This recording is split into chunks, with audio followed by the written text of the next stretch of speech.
Olá, pessoal, tudo bem? Está começando agora a banca da categoria Arquitetura, Cidade e Design aqui do Top Inovação.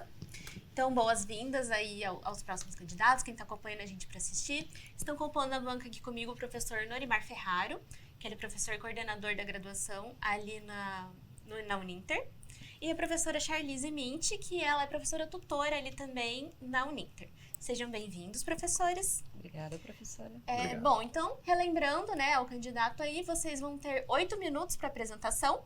Após esses 8 minutos, teremos 7 minutos aqui para as arguições. Olá, então, ele já está o primeiro candidato, Gessé Ferreira Lima, seja bem-vindo, com a sua ação, que é abrigo emergencial para pessoas em situação de rua.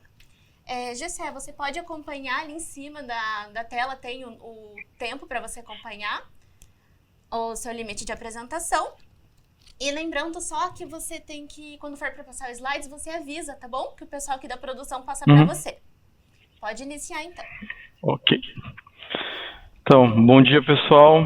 É um prazer estar aqui. Bom dia, professor Norimar, professora Charlize. Fico muito feliz com essas iniciativas que a gente tem a oportunidade de mostrar um pouco o que a gente tem feito, né, na sala de aula. Às vezes a gente fica lá escondido, né? Então, é muito importante a gente estar divulgando os resultados desses esforços que os professores, né, que os projetos inovadores estão tendo. E esse é um projeto que está nesse sentido, né, tentando trazer um pouco de inovação, principalmente para a área educacional, né. Pode passar.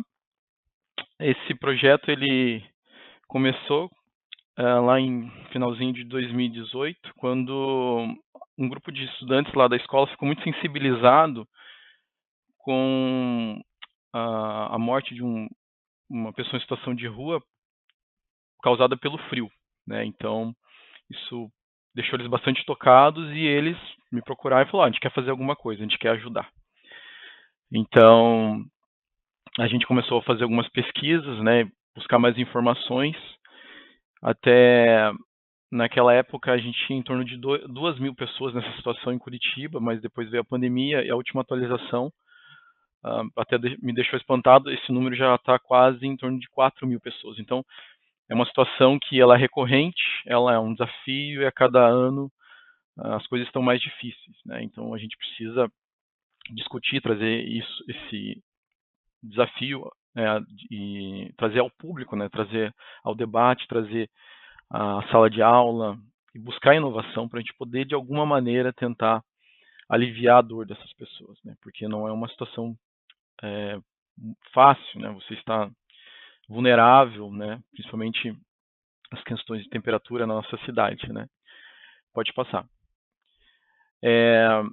Então, pesquisando, a gente já tem um volume grande, né, de projetos na área de abrigos emergenciais. Então, a ONU, por exemplo, ela tem uma cartilha enorme de abrigos emergenciais para catástrofes, para problemas humanitários. Então, foi uma boa fonte para a gente começar a pesquisar o que a gente queria fazer, né?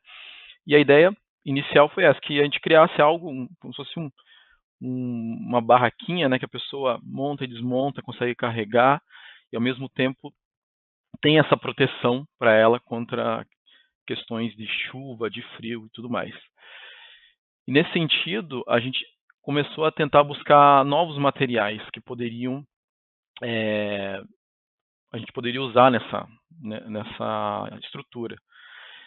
E como a gente é limitado, nosso recurso com pesquisas educacionais, né? Então a gente começou a procurar por materiais que eles atendessem às questões de conforto térmico, ao mesmo tempo que ele tem uma visão sustentável, né? Que a gente pudesse fazer reutilização de materiais recicláveis, mas tem a questão do isolante térmico, né? Que isso realmente é um desafio, né? Então poucos materiais conseguem vencer essa questão do conforto térmico, né? E com algumas pesquisas a gente chegou a alguns materiais, mas o principal foi o Tetra Pak, né, a caixinha de leite, a nossa caixinha de leite, que ele é feito de diversos materiais, né? Ele é como se fosse um sanduíche, tem plástico, papelão, alumínio e o plástico de novo. Então tem esse material que de certa forma ele tem muitas limitações, claro, mas de certa forma ele atende essas questões de isolamento térmico, né? Um exemplo de um projeto que já utiliza o Tetra Pak é o Brasil Sem Frestas. Eles usam as caixas de leite em formas de placa para isolar casas, né, que tem buraco, que tem questões mais vulneráveis de clima, né? Então isso também nos inspirou bastante, né? Pode passar. Então, depois de muitas pesquisas, muita prototipagem, a gente conseguiu chegar a algumas opções também de como poderia funcionar esse abrigo. E a técnica que a gente mais se aprofundou também foi o origami, né? Então, o origami também é utilizado por várias agências por exemplo, um lugar que a gente foi buscar foi a NASA, né? Eles têm já um setor que eles estudam técnicas de origami, justamente para quando o satélite ele vai todo embrulhadinho, né? Quando ele chega lá no espaço, ele se abre inteiro de maneira automática. Então, isso também nos inspirou bastante. A gente queria que fosse intuitivo, a hora que a pessoa está utilizando esse abrigo, ela conseguisse abrir automaticamente, com pouco esforço. Então, a gente fez muitos testes e conseguimos chegar a algumas opções. E aplicando depois a manta, né, com as caixinhas de leite, né, eu lembro, a gente estava no laboratório, esse foi um momento mágico, a gente estava, nossa, será que vai funcionar e tudo? Mas a gente aplicou as dobras e quando a gente fez o movimento, ela praticamente abriu na nossa frente sozinha, né? Então isso foi incrível. Pode passar? Então, essa foi uma das oficinas que a gente ofertou, só para vocês entenderem a escala. Então, hoje, com mais ou menos 200 caixinhas de leite, a gente consegue fazer um abrigo que cabe 2 pessoas dentro de até 1,75 m, né? Então, ele abre e fecha com muita facilidade, é bem intuitivo, né? Pode passar? Então, foi um projeto maravilhoso que eu tive a possibilidade de participar e orientar. Teve muita repercussão, participamos de muitas feiras. O mais legal ainda foi participar dessas feiras representando aqui a educação pública do Paraná.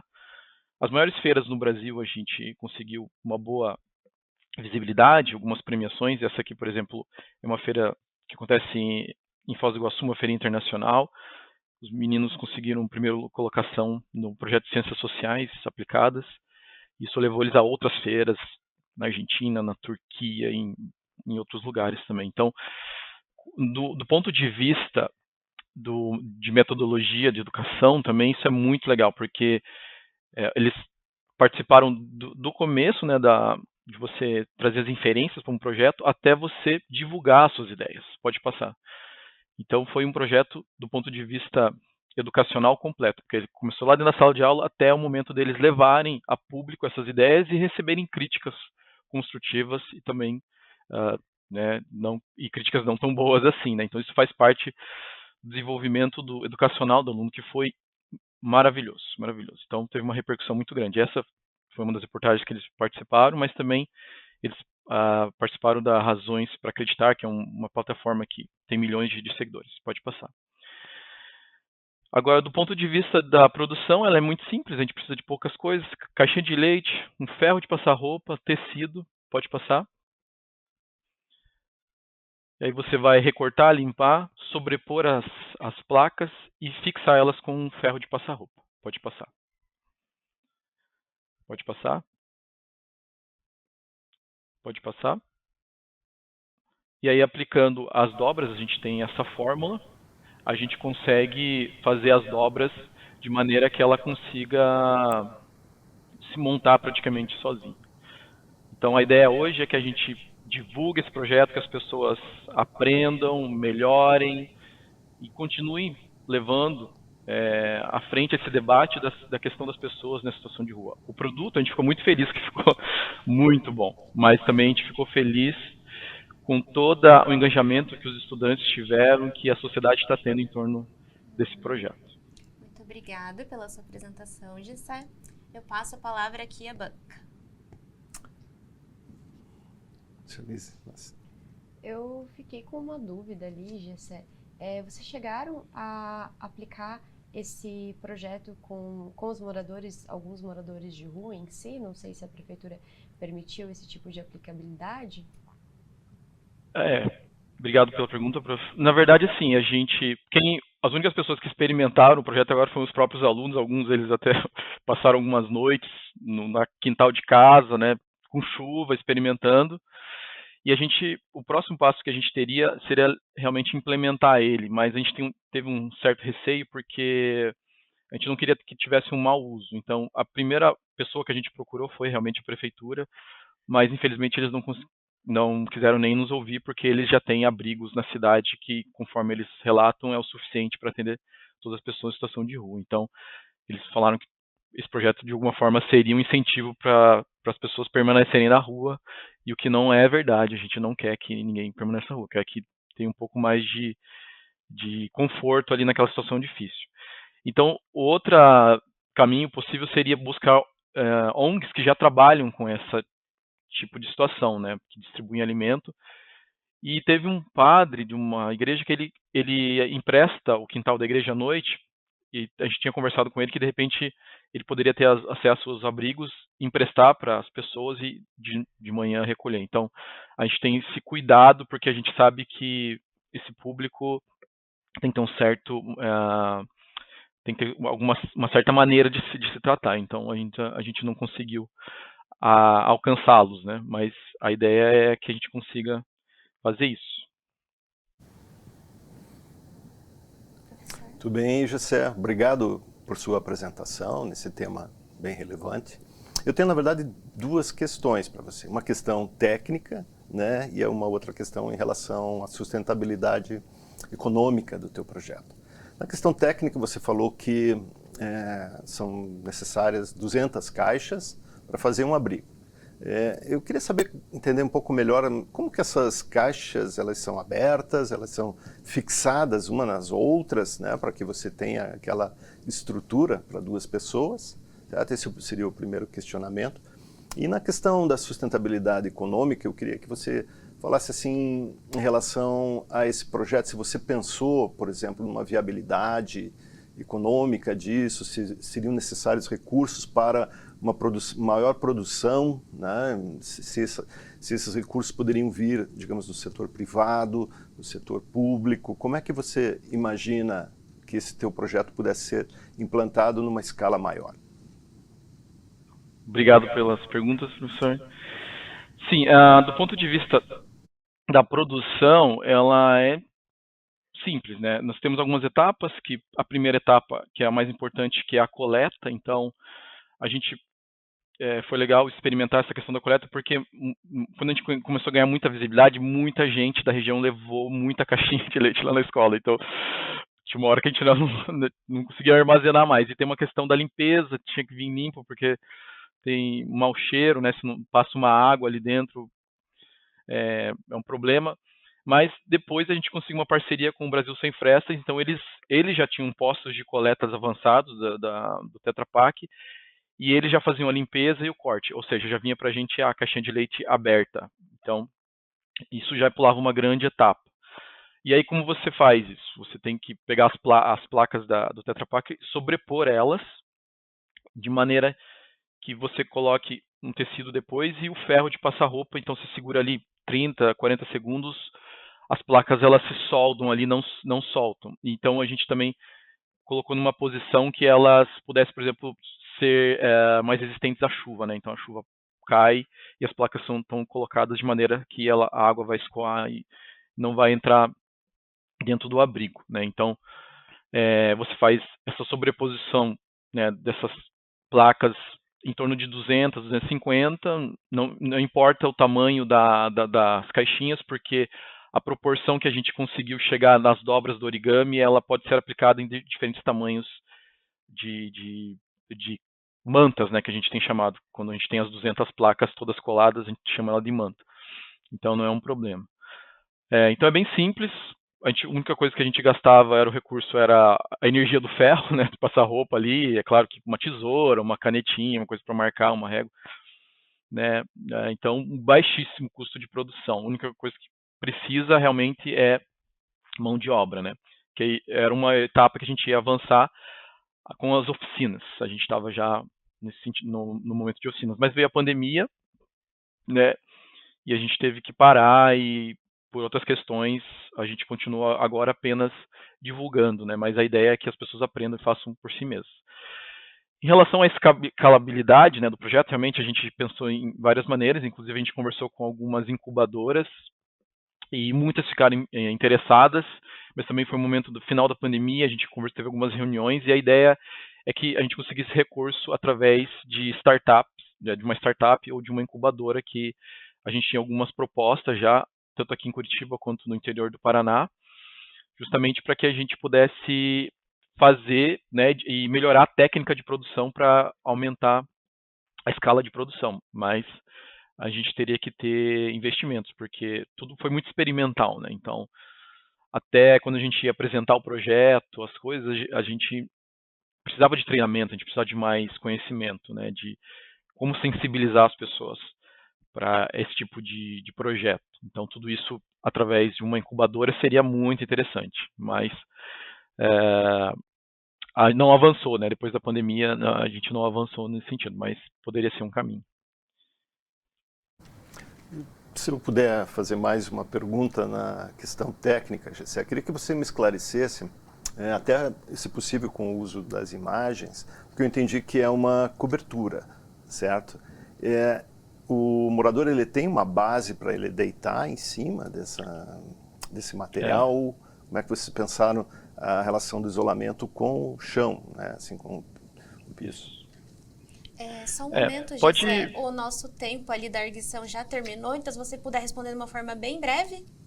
Claro, com certeza. Esse seria esse projeto é um projeto de melhoramento contínuo, né, professor? Então, uma das outras etapas seria realmente essa parte de baixo.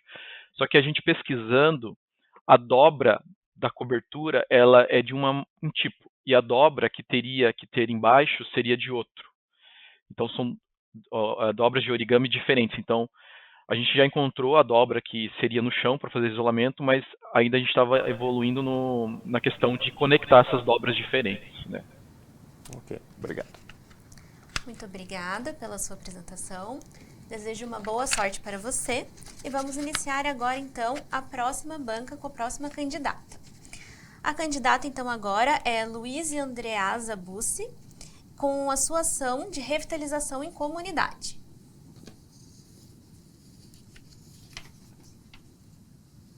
Bom, vamos então iniciar essa banca.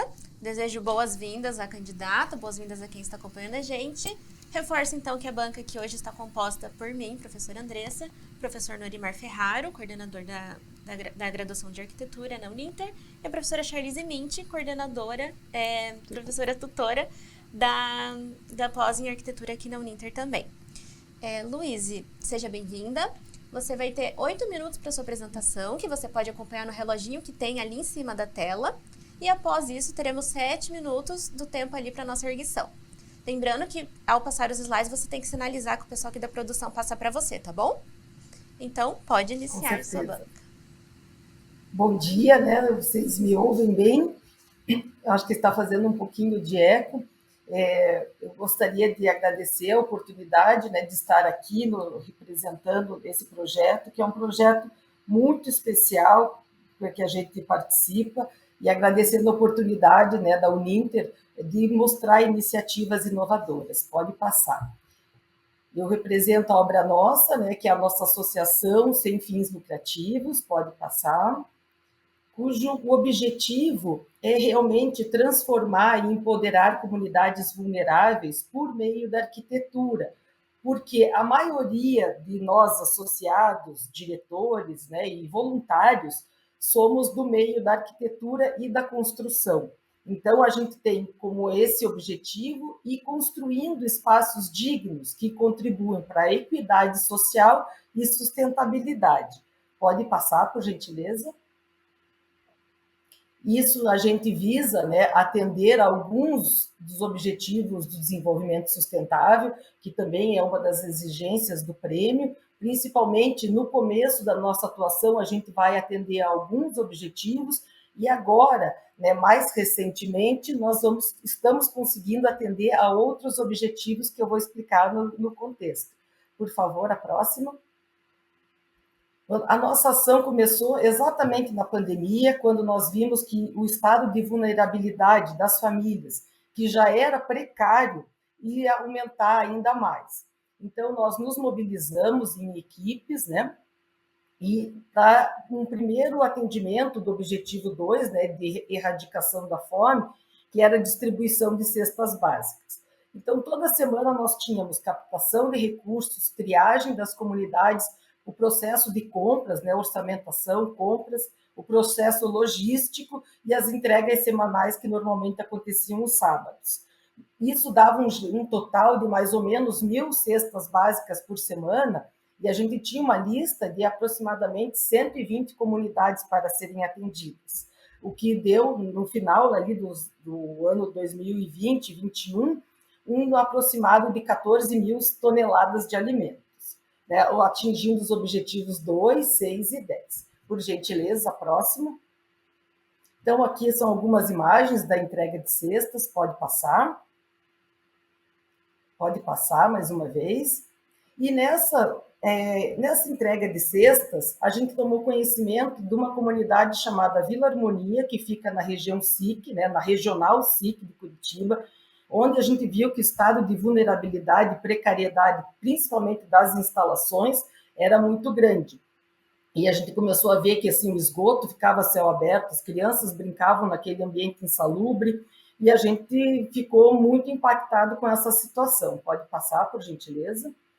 Aí, então, no final de 2021, começo de 2022, nós fizemos nossa primeira obra na comunidade, que foi um tamponamento, né, uma canalização do esgoto para que tivesse uma condição mais salubre. Pode passar, por gentileza. Só que em fevereiro de 2022 ocorreu um incêndio na comunidade. Na verdade, foi o primeiro de 4 incêndios na comunidade. E naquela ocasião, 7 casas ficaram totalmente destruídas e outras 4 tiveram suas casas parcialmente danificadas. Então, nós abraçamos essa comunidade como a primeira comunidade que nosso projeto está atendendo efetivamente. Pode passar, por gentileza. Essas são imagens, né, da destruição total ali que ficou a região. Pode passar, por favor. E o que nós fizemos, então, foi estruturar um projeto urbanístico, né, nesse eixo que a gente concentrou, que estariam inicialmente as 11 casas, né, e que depois, com outros incêndios, tiveram pelo menos mais 6 casas totalmente danificadas. Pode passar, por gentileza.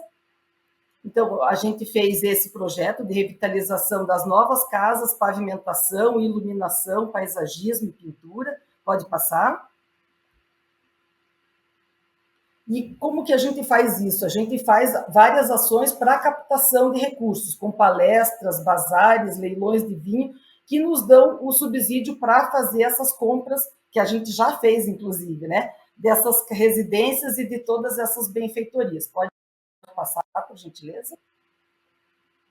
Aqui foi em 2022, já das primeiras casas, pode passar. Aqui também pode passar, já é mais uma etapa. Em paralelo, nós fazemos também ações educativas ambientais para conscientização da questão ambiental e da salubridade, né, do ambiente, correspondendo também ao ODS.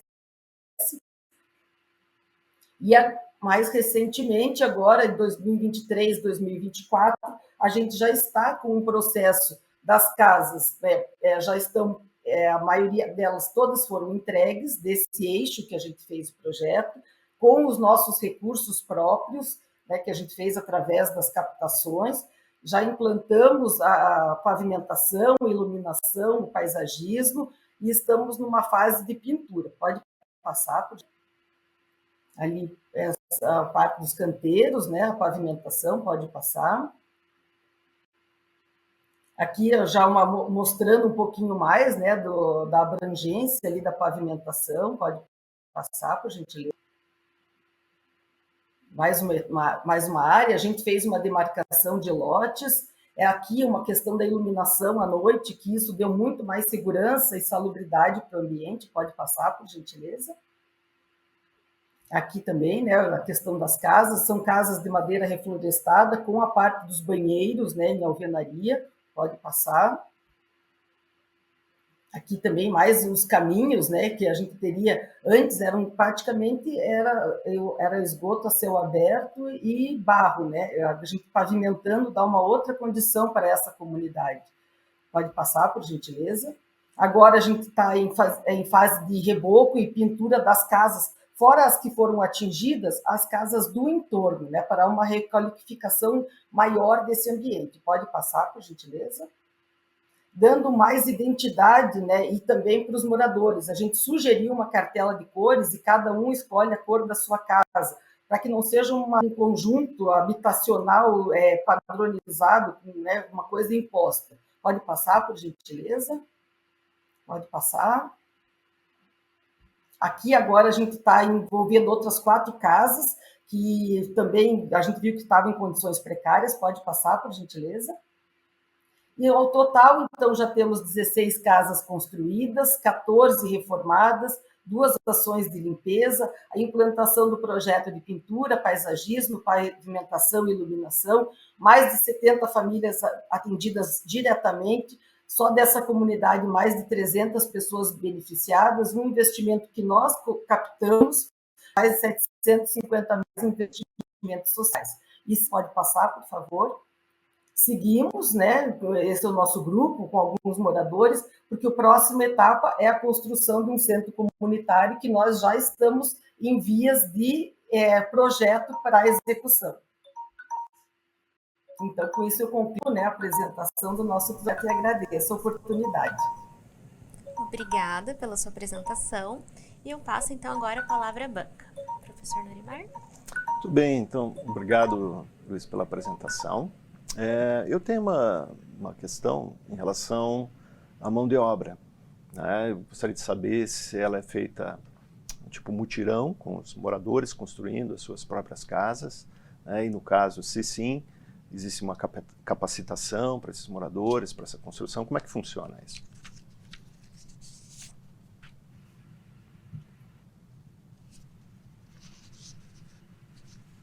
Pode responder. Bom, professora, travou um pouquinho para mim.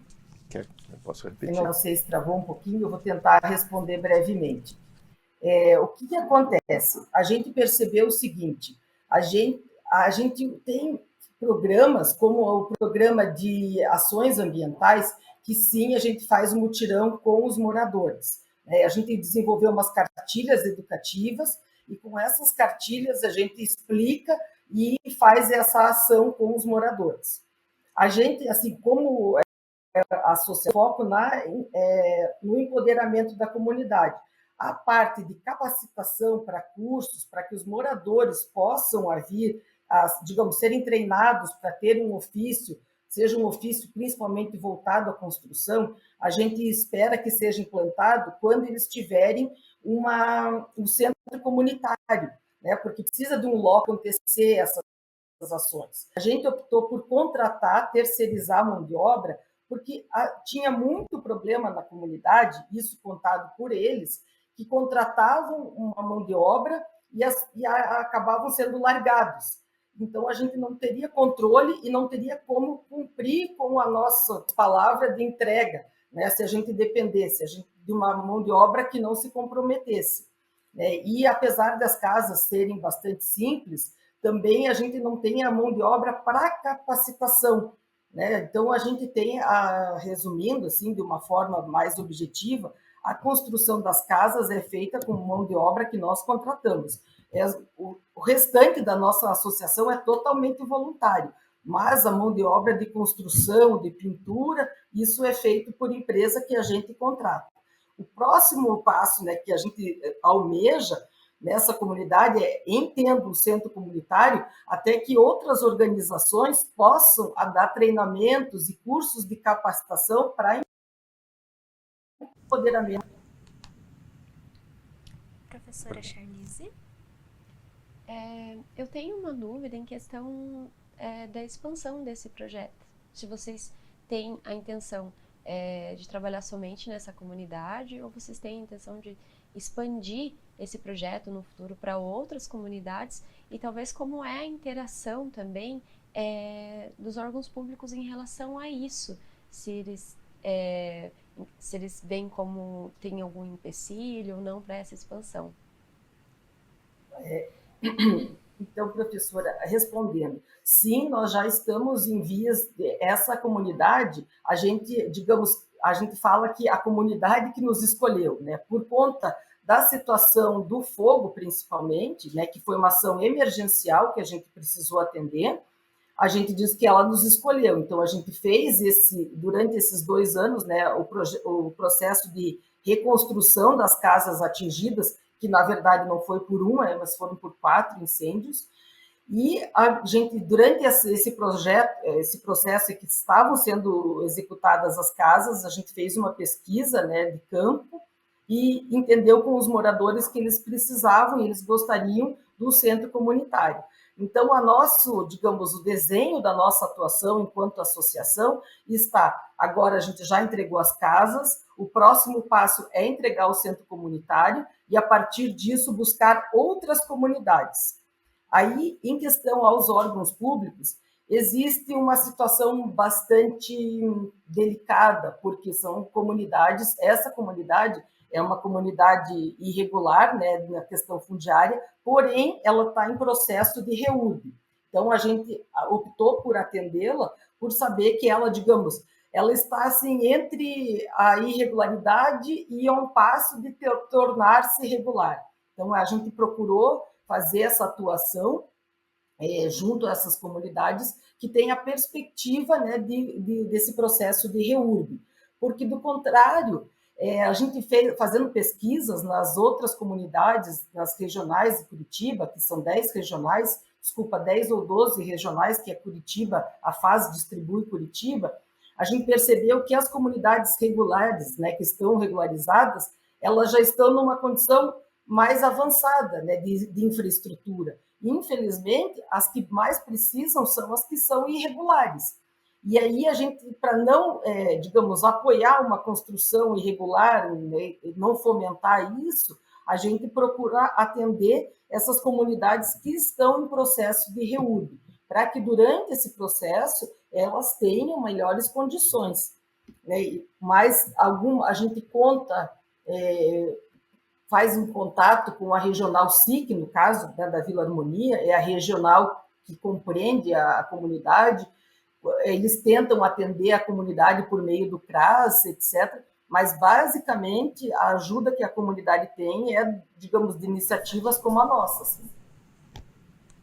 Luíse, por fim, conta pra gente, de uma forma breve, por que você acha que a sua ação merece ser vencedora do Top Inovação.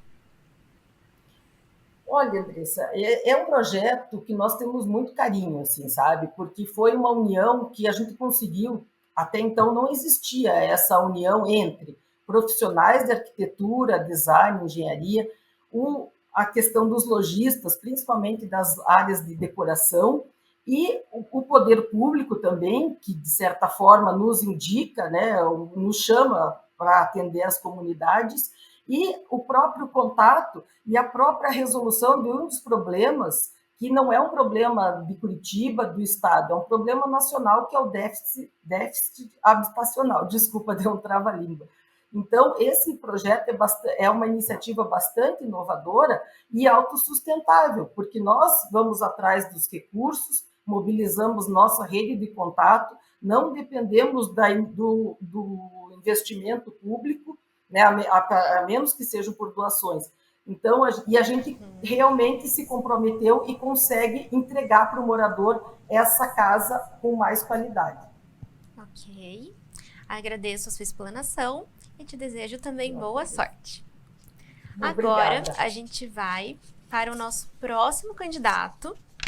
Vamos, então, iniciar a próxima banca aqui da categoria Arquitetura, Cidade e Design, com o candidato Marcel Minotelli, com a sua ação Simpro. Então, dou boas-vindas ao pessoal que está acompanhando a gente. Boas-vindas, Marcel. Estamos aqui com a banca com a professora Charlize e o professor Norimar, que são também da área aqui de arquitetura. Lembrando, então, que você tem 8 minutos, ok, para sua apresentação. Logo após a finalização dos 8 minutos, terá 7 minutos aqui para as arguições da banca.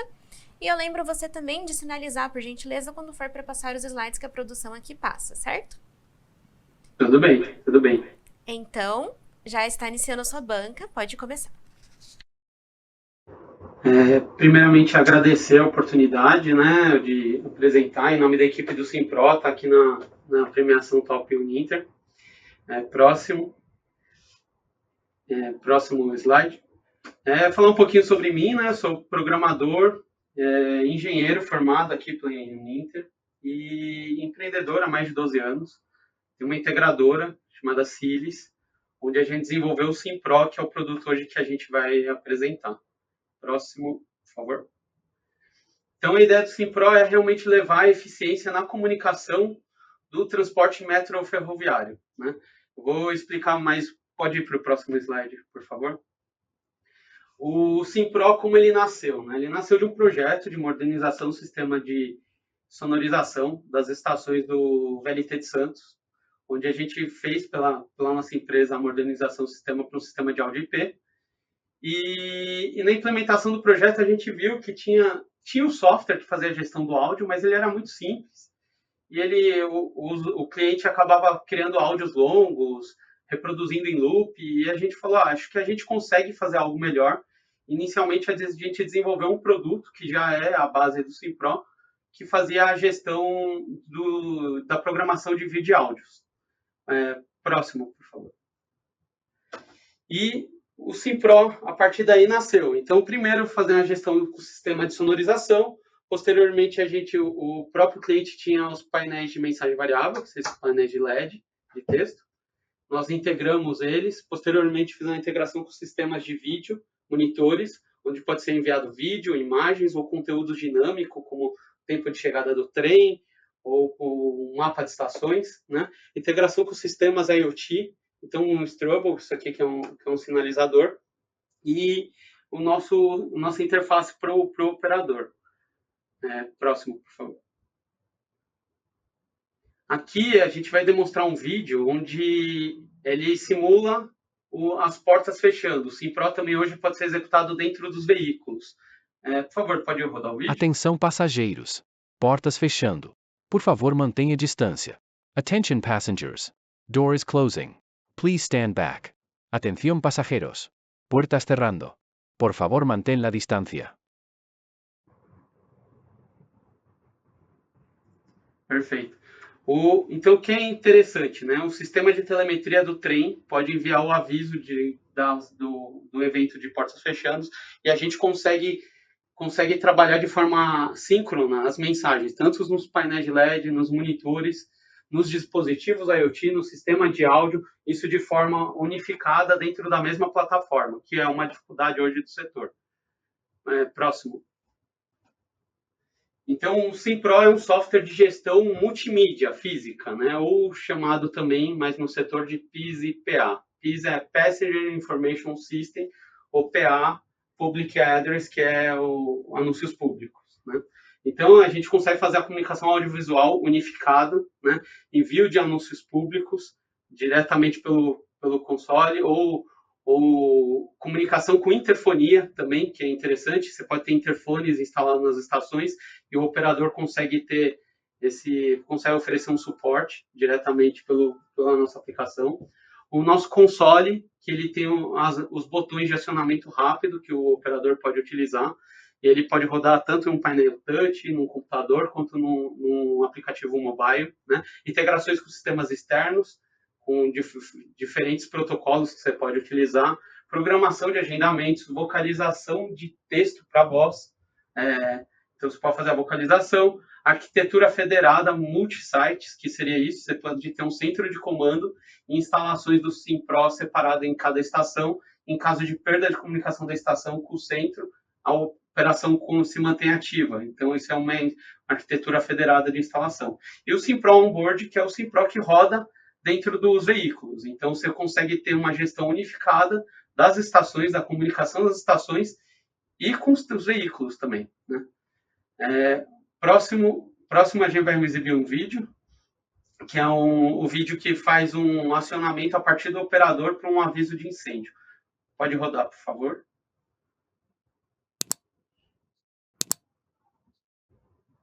Atenção passageiros. Um alarme de incêndio foi acionado. Mantenham a calma e sigam para as saídas de emergência. Attention passengers, a fire alarm has been triggered. Remain calm and proceed to the emergency exits. Atención pasajeros. Se ha activado una alarma de incendio.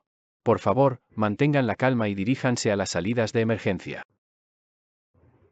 Como vocês podem ver, o operador com simples clique, ele consegue fazer de uma forma muito ágil o envio de uma notificação de um evento de um incêndio, por exemplo, né? E ainda com a vocalização de voz, que você pode fazer em português, inglês, espanhol e diversas línguas. Próximo, por favor. Então, quais são os benefícios, né? E a ideia é você gerar benefícios para a mobilidade urbana, né, das cidades. Então, você tem a acessibilidade e a experiência do usuário, né? Você tem acessibilidade para os usuários que podem ter deficiência visual ou auditiva, ele vai ter sempre informação, independente do contexto, né?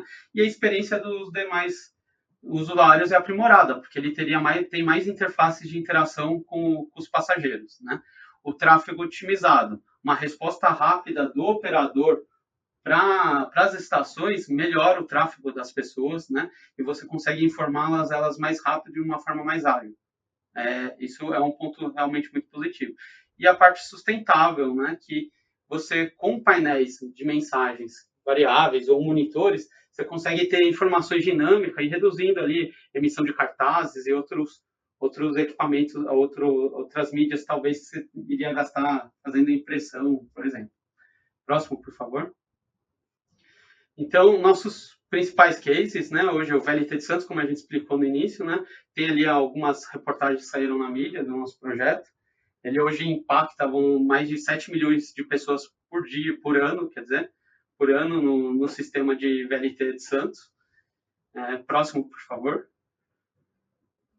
O próximo slide, isso. E o People Mover, que é um trem que agora a gente está em fase final de implantação, que é o trem que vai interligar os terminais de passageiros 1, 2 e 3 com a estação da CPTM no aeroporto de Guarulhos. E lá a gente tem o Simpro rodando, embarcado nos trens, onde você vai ter um mapa de estações exibindo qual é a próxima estação que o trem vai estar se deslocando, né? Vai ter um mapa de estações e também nas estações você vai ter o tempo de chegada dos trens, né? E o intervalo, os avisos, mais a gestão de todo o sistema de áudio, aviso de fechamento de portas e demais itens. A ativação iniciou esse mês, aí saíram até algumas reportagens na mídia, mostrando os monitores já com nossas telas do nosso produto. Próximo. E finalizando é isso, né? A gente agradece a oportunidade, o QR Code tem meu LinkedIn, o site é sim.pro, pode digitar direto no navegador que vai acessar. E obrigado mais uma vez. Obrigada, Marcel, pela sua explanação. Eu passo agora a palavra, então, para a banca. Professora Charlize? Marcel, eu fiquei com uma dúvida ali em questão dessa implantação. Se a implantação desse sistema só pode ser feita em questão dos trens mesmo, ou se ela pode ser expandida para outros tipos de transporte público, como, por exemplo, a questão de ônibus, por exemplo.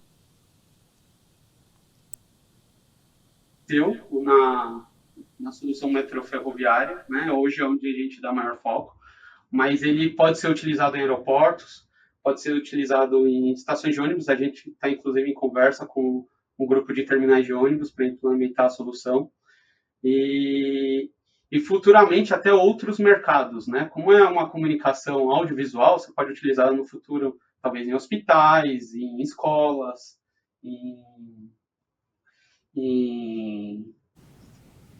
escolas e outros locais que façam necessidade do uso de comunicação. Muito bem. Obrigado pela tua apresentação. Eu queria que você falasse comigo em relação à inovação, certo? Eu queria entender em quais pontos o seu projeto ele realmente é inovador em relação a projetos existentes ou que outras companhias que façam esse sistema similar não consigam fazer. Em que pontos que o teu projeto realmente é inovador e que os outros não conseguem ainda? Não, ótima pergunta, professor. O que acontece, né? Esse setor é um setor realmente, vamos dizer, de difícil entrada. São poucos players que tem no setor, a maioria são estrangeiros, né?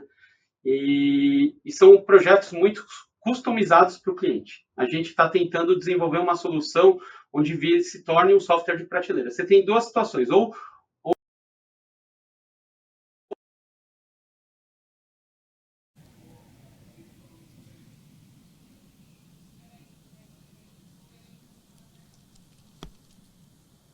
Bom, só um minutinho, a gente já retorna ali com o Marcel.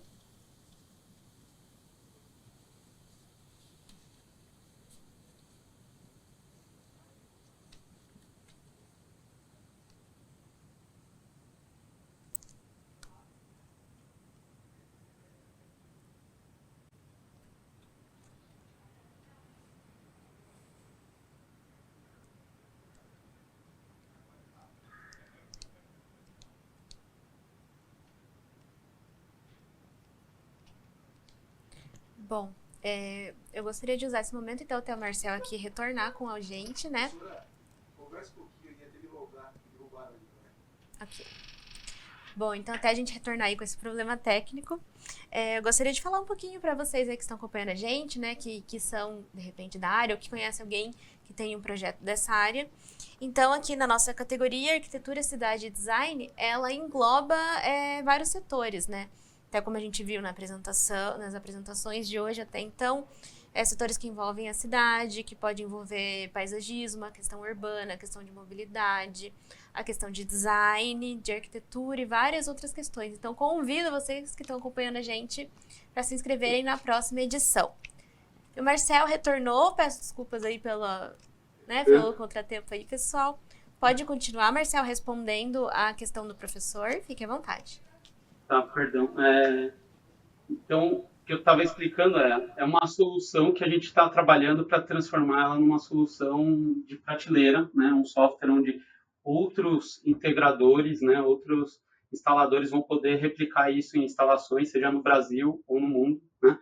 O que acontece muito hoje, existem soluções de outros fabricantes, os principais players são estrangeiros, não são nacionais, né? E eles são muito projetos customizados. Foi desenvolvido um projeto para, por exemplo, o VLT, um projeto para o metrô. E não tem uma evolução tecnológica. Ou, às vezes, é dependente de um hardware específico que o fabricante entrega o hardware e tudo. Uma solução de software.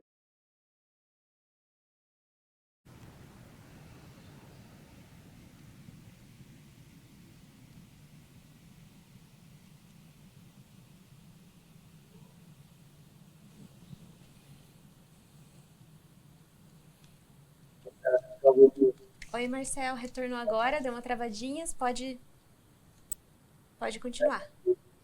Parte que perdeu.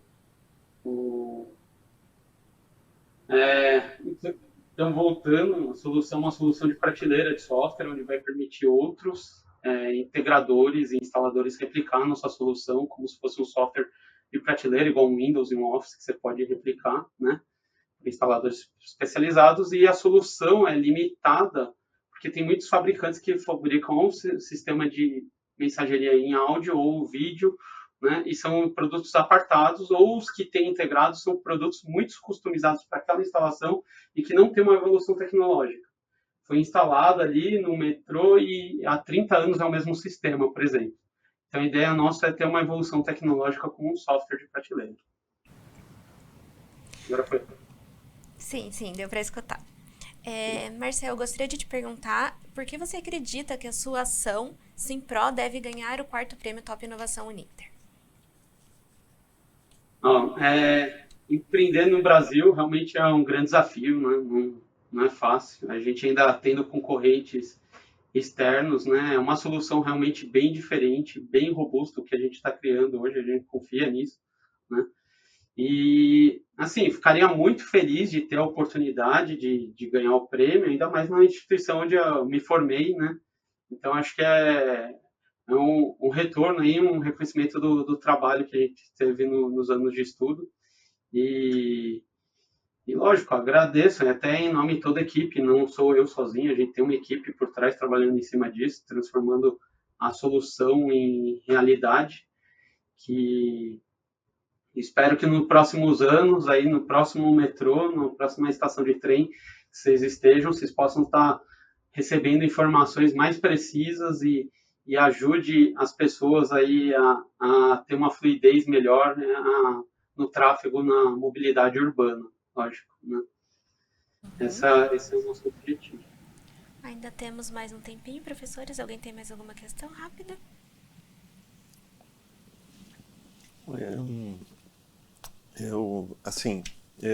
Você fala que esse sistema pode ser utilizado entre diversas modalidades de modais, assim. Como que você pensa em comercializar esse, né, no setor público? Como é que isso iria funcionar? Como é que isso funciona, na verdade, nesse âmbito comercial? Nós somos integradores, então a gente tem um conhecimento do mercado, mais ou menos, trabalhando com outros tipos de software na mesma modalidade. Então a ideia é que tenha distribuidores, esses distribuidores trabalham em canais de revenda e de treinamento e possam replicar os softwares para outros integradores especializados no setor a replicar a solução em outros modais, em outros softwares. Ok, muito obrigada, Marcel. Agradecemos a sua explanação e te desejo também uma boa sorte. Agora, pessoal, a gente vai para um breve intervalo e logo retornaremos com a próxima categoria do quarto Prêmio Top Inovação.